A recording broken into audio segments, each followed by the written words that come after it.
आंबेडे नगरगाव सत्तरीच्या कुंबळीची घाट या वाठारात धावत्या पल्सर दुचाकीन अचकीत पेट घेतलो। उजो लागिल्ल्यान पुराय दुचाकी उज्यान लासून गोबाट जाली। 50,000चे लुकसाण जाले। उजो लागिल्ल्याची सुलूस जेन्ना दुचाकी चलोवप्याक जाली तेन्ना आनी ताणें फाटल्यान बशिल्ल्या एकट्या दादल्यान गाडये वयल्यान उडी घेतली। सुदैवान हातून कोणाकूच जिवीत हानी जावंक ना।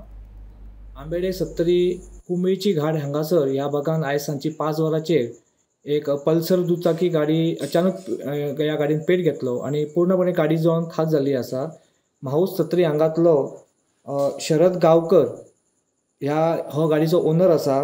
J04B7012 ही गाडी क्रमांक असली पल्सर गाडी आणि ही गाडी अचानक पेटली तेन्ना शरद गांवकरची गाडी ही एकटो चलयतालो आणि ही गाडी अचानक पेट घेतल्या उपरांत त्यांनी गाडी थांबयली आणि गाडी वचून उडी मारली।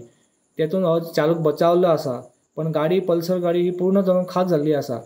वाळपयच्या अग्निशामक दलान तातडीन हांगासर येवन ती गाडी पाण्याचो फवारो मारून गाडी उजो लागलेलो तो मालयलो, पण गाडी पूर्णपणे जळोन खाक जावन पूर्ण नुकसान जाल्ली आसा। ह्या घटनेन ओनरचे 50,000चे नुकसान जाल्ले आसा। वाळपयच्यान गोमंतक टीव्ही खातीर पद्माकर केळेकर।